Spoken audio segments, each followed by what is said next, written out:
The Spring Mountain National Recreation Area is an amazing place. My friends and I come up here all the time. It's a great way to get out of the hustle of Las Vegas. You can hike, bike, camp, picnic, ski, snowboard, and so much more. Over 1 million people will visit the area every year. But when Tropical Storm Hilary rolled in, it wreaked havoc. Today, I'm meeting up with the U.S. Forest Service to take a look at the area and see how the Spring Mountains are doing.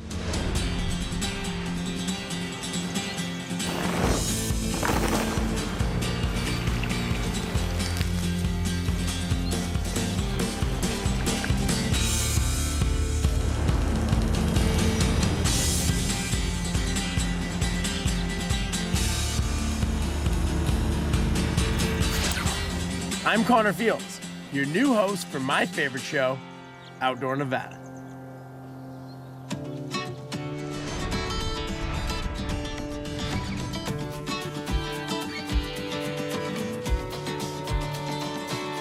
On your way into the Spring Mountains National Recreation Area, the first thing that you'll come up to is the Visitor Center. The Visitor Center is the gateway into the recreation area. It's full of a ton of great information and has interactive displays and detailed maps outlining all of the different places you can go. It's a must-stop before you venture into the recreation area. The folks from the U.S. Forest Service will also know exactly what trails, roads, and campgrounds are open or closed at the moment. Should definitely check it out on your way in. The Visitor Gateway is also where I'll be meeting up with Ray Johnson with the U.S. Forest Service. Ray is going to take me on a tour of the area. We're going to see the damage, check out the progress of the restoration, and do some hiking. Good morning, Ray. My name's Connor. Great to meet you. Hey, Connor, Ray Johnson. Thanks for coming out. Absolutely. It's beautiful up here. Can you tell me a little bit about where we are? Well, here we're at the Spring Mountain Visitor Gateway, our visitor center up here at Mount Charleston. It has some great features here at the Visitor Center. We have a Cold War memorial, represents an airplane accident on Charleston Peak in 1955. In addition, we have a monument to the Southern Paiute, the Nuwuvi tribe, and there's 7 tribes that make up their nation. That's represented here as well. And then we have all the great things inside. I live in Vegas. I've been coming up here for years. I'm pretty familiar with the area, but I know that the storm we had last year affected the area a little bit. Can you tell me about that? Right, the tropical depression really created a lot of problems up here, a lot of wind and rain, affected things quite a bit. There's a map out front we can go look at, and I'll show you where those were. Sounds great. Does this map show all the trails in the area? Yeah, this map is in front of the Visitor Center. It shows all of our hiking trails, picnic areas, and campgrounds here at Mount Charleston, especially in Kyle, Deer Creek, and Lee Canyons.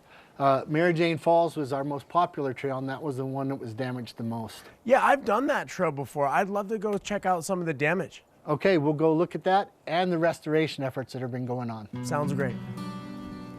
This footage is from the day of the storm. The amount of water and the force at which it moved down the mountains, then through the recreation area, is terrifying. The aftermath shows just how powerful it all was, with Mary Jane Falls taking the biggest hit. I've been on this trail more times than I can count. It's the trail most people know and love. Well, it's gone. The road leading up to it, the parking lot, the trail, it's all gone. This damage is crazy. I mean, look at this bench. Yeah, this really illustrates how powerful the water is. This is the parking lot and then the entrance onto the Mary Jane Falls Trail. You can see what the water has done. Oh, it's difficult to even walk on it. Like, it's so torn up. Yeah, so many people use this trail. It's one of the most popular in Nevada. What they are used to is no longer here. So what is the process going to be like to rebuild it? Well, if we look at the parking lot, we can use some heavy equipment and a grader. Because you can get it up to it. Because we can get up to it. But up here, we're not going to be able to have a lot of access with any kind of equipment. So it's going to be really difficult. Is this where the trail's always been? Yeah, this was the existing trail going up to Mary Jane Falls. You can see it's now eroded down 3, maybe 5 feet in some places. And it's not just here. There's drainage over here and another one 30 yards over there and another one 40 yards over there. So this was trying to accommodate all the water that was coming down this. I mean, this is massive. This is 5 feet right here. That's crazy. Yeah, and remember, it only happened in a few hours. That's how strong it was. And I know that this looks really bad, but it gets worse as we go up the trail. Worse than this. Worse than this. As we walk up further and further, at the parking lot, it's a little bit. Then it's a foot, then it's 3 feet. This is insane. This is 10 feet deep in some places. Right. So that really shows what has happened up here at Mount Charleston. And it's not just here on Mary Jane Falls.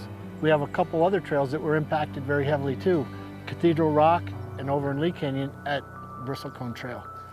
As you guys are working through your rehabilitation of these trails, do you see something like this and decide to reroute and go around? I imagine fixing this, especially without heavy machinery, is a huge task. Right. So there's a lot of things that are going to have to go into the decisions. Is this going to happen again as far as the amount of water coming right through this drainage? If so, maybe we shouldn't put the trail here. So they may have to look at other routes. But all that stuff is yet to be decided. But we're certainly concerned and working towards getting Mary Jane Falls open again. In the meantime, have you guys been working on repairing any of the other trails, or is this the first one you guys are going to be doing? We have got to work on some of the other trails. We've done some work up on the South Loop Trail. It's not quite open yet, but Fletcher Trail, which is a very popular trail, was also impacted, but we've been able to get in there and get that functioning where it's safe, easy to follow, and people are really enjoying that trail. I've never done that one, so it's going to be new to me, but I would love to see it. All right, let's head over there now.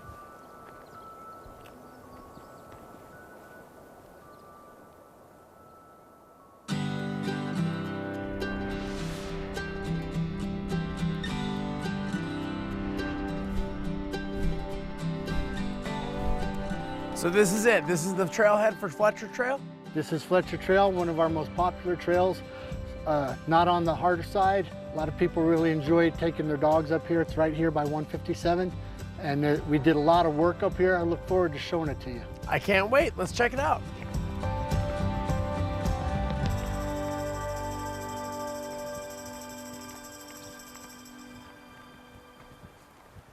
As you come over this hill, you can really see the wash from where the rain did the damage.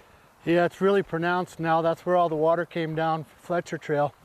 But this is really the kind of transition from the original trail to what we have now. The old trail used to go right along this rock and around the corner. But we've had to put in these stairs and some guideline steps to help people follow the new path that goes up the drainage. How long did that take you? The recreation staff and a few of our fire guys put in probably about 2 weeks to do the whole trail. So it was a pretty extensive amount of work, but they did a great job. Yeah, it looks awesome.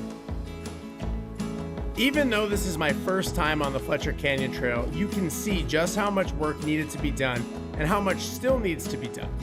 Between the recreation team, the U.S. Forest Service, and the firefighters, they have put in so much work and have done an amazing job. Their effort and hard work literally put this popular trail back on the map for people to continue to enjoy. I can tell the Forest Service put these rocks in here as a border. Yeah, we have these along Fletcher Trail as a guideline, help people stay on the trail that we've picked instead of just walking up the drainage. Footing's a lot better and it's a lot safer. This is an example of the stairs that we built for the same reason, help people move along the trail in a safe manner. It's good that you did that because you kept the trail pretty easy. It's not been too much. Yeah, there's a lot of people like this trail for that reason. This here looks like it was something that you guys did. Yeah, this is an example of some of the work we've done here on Fletcher Trail. The way that the water was coming down the drainage, it was going to take out our whole hiking trail. So we put in some rock work. Mainly it was our recreation staff. Some of the fire guys helped as well. And took 2 days to build this little rock wall. But hopefully it's going to help the water not take our hiking trail. Well, it's awesome that this is open, that you guys did the work to get this ready. We've seen a lot of people on the trail today. Yeah. Lots going on. Yeah, we've done lots of work here on Fletcher Trail. There's a little bit more further up. And I tell you what, there's another great trail that we'll go look out here in a little bit called the Catchpin Trail. All right, I'd love to see it.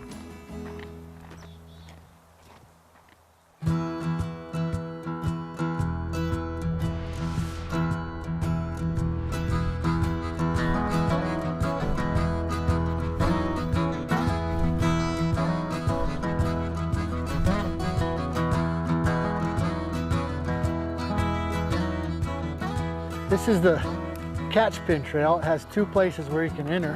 One here at milepost 7 on the Deer Creek Highway, and then at 6.5 down on the Lee Canyon Highway. How long is the trail? This trail is about 6.7 miles long. Is it a loop? It is a loop, and it accommodates hikers, mountain bikers, and an equestrian trail as well. Is this a popular trail? Well, this is actually one of our least used trails, least well known, but it's a really terrific trail, as you can see, and we hope a lot more people start to use it.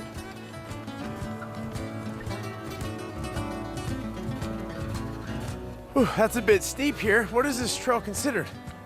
This trail is rated more difficult due to some extended spots on the trail that are a little steep, both going up and going down. Makes complete sense, I can tell why.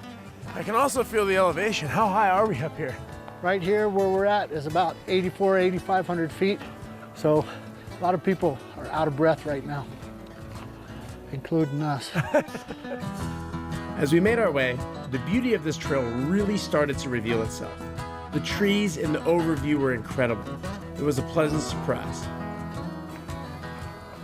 Some of these trees are so interesting and gnarled looking. What are they? Some of these that we're seeing are some of our juniper trees that are up at the far end of their range as far as altitude goes. And so those are the gnarled ones that you're seeing. And what makes them look like that? They just get weathered over the decades. These trees, some of them are hundreds of years old. And so the wind and the snow and the soils that they're in all affect how they look. But these certainly do have that gnarled look. It definitely adds a different flavor to this trail. What else makes this trail special? Well, this is a great loop trail that we have. It starts in a high desert, and then people go through the pinyon and juniper ecosystems up into the ponderosa, and then they peak out right at about 8,500 feet where the bristlecone trees start, and then they can go back down as they go back to where they parked. So it really provides a lot of different variety. Absolutely. It's one of the few trails that we have that does that, where people can go through all those ecosystems on one hike. I love it. I'm gonna keep going. Let's go. That tree is so cool looking, and now knowing it's hundreds of years old is wild. We continued on, and it was a great hike. I will say, though, that it was a bit of a challenge. Why this isn't a more popular trail already is beyond me. The one thing that we did run into, though, was the race against the setting sun. And this was one race that I wasn't going to win. Ray and I kept a brisk pace for the whole 6, almost 7 miles. When you do make plans to do this trail, make sure that you give yourself enough time to enjoy it. In my opinion, you should view this hike as a full day.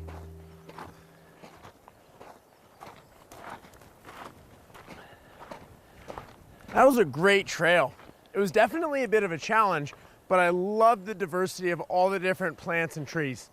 Yeah, it's really fun to be able to go through all those different ecosystems. Absolutely. And where can people find out the most up-to-date information on not only this trail, but all of your recovery efforts for the other ones? Right. Our Spring Mountain Visitor Gateway, our visitor center, has all that information as current as it can be on trails, conditions, and what's open and closed. Awesome. Well, hey, I would love to go see the world-famous Raintree. Is that something we can do together? Yeah, we'll try it tomorrow. Sounds good.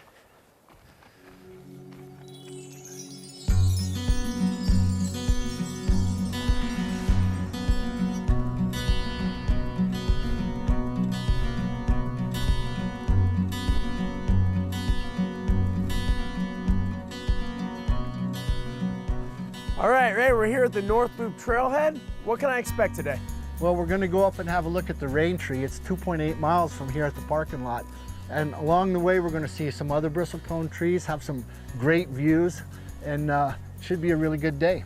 I'm looking forward to it. Should I expect a difficult hike here, or what are we getting into? Yeah, this is one of the more difficult hikes, and when people are out here, especially over the winter, they need to keep in mind the shortness of days, temperature, have good shoes, water, and sunscreen. Well, I have all that ready. I'm aware it's a short day. I'm ready to get going if you are. All right, let's go.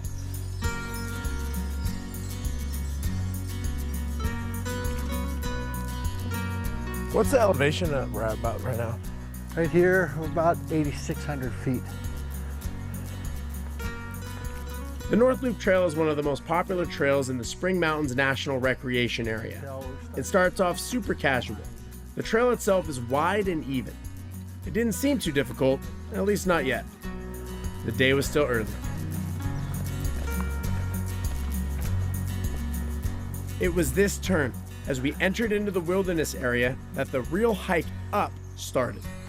Just a note, if you're going to take on this trail, please keep in mind it starts out around 8,500 feet of elevation. That means the air is a bit thin, and as you continue up, the air will only get thinner as the trail gets steeper. The great thing about hiking with Ray is that he likes to stop and point things out. And believe you me, I appreciate the knowledge and the breaks. Connor, if you take notice here, this area is really open. And a lot of these young trees are all the same height. It's because they all started growing at the same time. There was a fire here many years ago, and you can see it took out a lot of the ponderosas, and it opened the canopy, and now all these young trees are growing in. And we've seen some fire scars on some of the trees that burn, but this is how Mother Nature works. We have a fire, and the new generation comes in. How frequently does that happen in this area? When we have the monsoon, most of our fires are started by lightning. So it kind of depends on the year, but it does happen up here a lot. Being able to spend this time with a guy like Ray is amazing. He's a great guy, and he's been with the U.S. Forest Service for over 25 years. He's a wealth of information, and you can really tell how much he loves his job and how much he loves this area. He's been with the U.S. Forest Service for so long that some of his coworkers like to joke with him about being around for as long as some of the trees on the mountain, and that more than likely, Ray planted some of them. Just so you know, a lot of these trees have been around for over 100 years. How many people a year do you get in these trails? It depends on the trail, of course. Mary Jane Falls would be many thousands, many thousands. It's same as Cathedral Rock. Some of the other trails that are less well known, a few thousand. But our popular trails get many thousands. The other thing I noticed as I made my way up the North Loop Trail was the higher the elevation, the colder it got. That little bit of snow on the ground should have given me a clue. What kind of wildlife do you usually get in this area? Well, where we're at right now, there's a lot of springs and a lot of water. So we have a lot of deer right in this front of Mummy Mountain, but we also have a lot of mountain lions in this area because of that reason. So we don't see them very often, but we know they're here. We've seen it on different videos. So we know that they're right around here.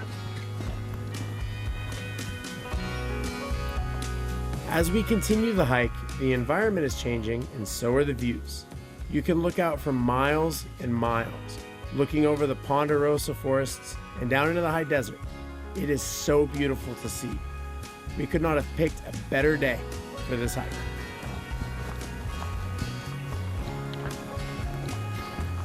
Oh boy, this is a massive tree.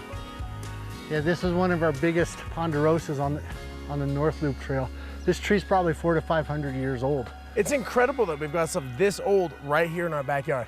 Yeah, we do, and there's a lot of older trees up here as well. We're about to get to the bristlecones. Can't wait.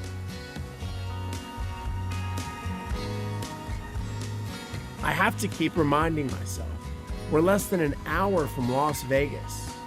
Yet here we are, surrounded by these massive trees in the middle of a forest. It's wild.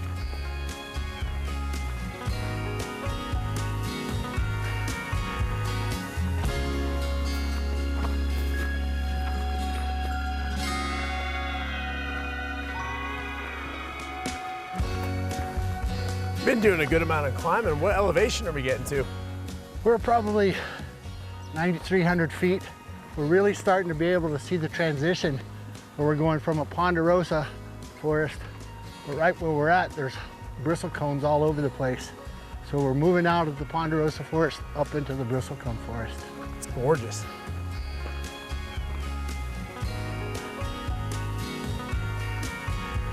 And now, as the inclines get longer and the air continues to get thinner, the North Loop Trail is letting me know why it's considered difficult.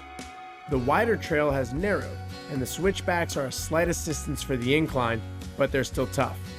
Next time I come out to do this trail, I'll be bringing my trekking poles. This trail is no joke. The good thing is that with each step forward, we are closer to our goal of checking out the Raintree. Right now, it's just putting one foot in front of the other. When you do this trail, please make sure that you bring along an ample amount of water. The temperature is lower, yes, but you are putting in a lot of work. Staying hydrated is very important. Also, don't forget to bring along a snack. Maybe it's a piece of fruit, an energy bar, a sandwich, just something to keep some fuel in your system. Another important thing to remember is to dress in comfortable and appropriate clothing and footwear. This is a rough hike with a variety of terrains. The right footwear can make or break a hike. It's another good idea to dress in layers. It's always great to be able to shed a sweatshirt if you're getting hot and throw it back on if you're getting cold.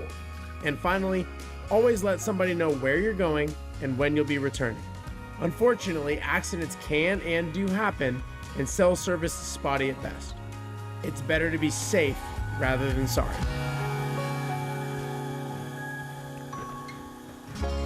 We made it, the summit. It is gorgeous up here. Yeah, this is the toe of Mummy on the Mummy Mountain. And we're here in this beautiful bristlecone forest. This is really a great perspective that we're seeing today. Oh, it's spectacular up here. And how much further to Raintree? We have about another 20 minutes, maybe half hour, and should be great when we get there. Is it more downhill? Is it flat? How is it on the way there? It does start to go down the hill now. I'm relieved to hear that after that climb.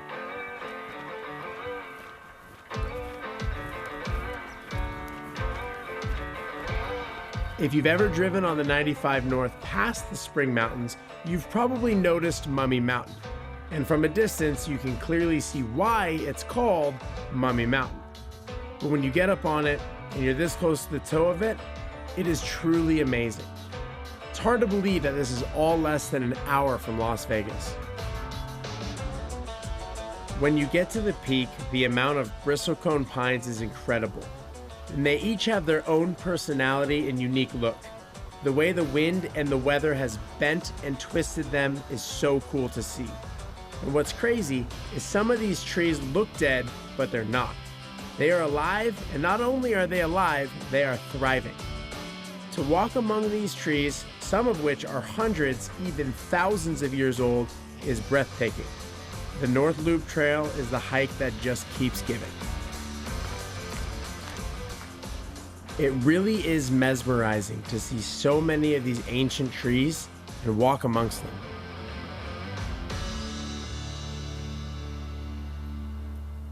I could tell we were getting close as we hiked under the canopy of bristlecones. The anticipation was building.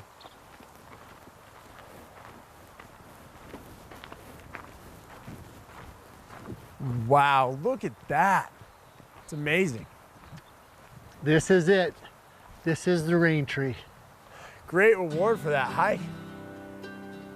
To stand in front of this massive tree is breathtaking. It stands proudly, its branches reaching up to the sky and its thick roots partially exposed, as if it's showing everyone the grip that it has to its home. This bristlecone pine is estimated to be 3,000 years old.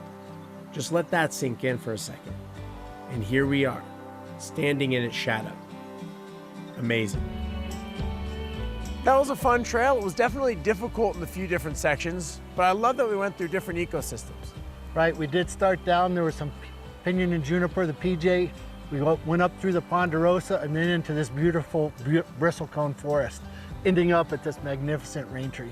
It's awesome, and I think it's important that people understand how they can care and maintain the trails. Right, it's really important. This is such a special place. People need to pick up after their dogs, pick up their trash, water bottles and the like. Don't cut the switchbacks, those kind of things, so we don't have erosion, and help take care of this special place. Absolutely, and I see here there's some other trails we can go in different directions.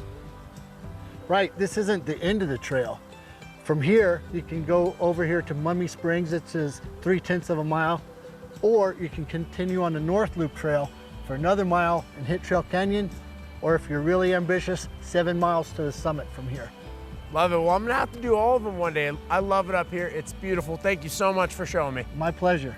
I learned that this area is in good hands. And not only good hands, capable hands. The Spring Mountain National Recreation Area continues to give us so much to explore and do. And the North Loop Trail was beautiful through all the bristlecone pines and the 3,000-plus-year-old Raintree at the end. I hope you get a chance to see it for yourself. I'm Connor Fields, and this is Outdoor Nevada. Thanks for watching. If you like what you're seeing, make sure you subscribe.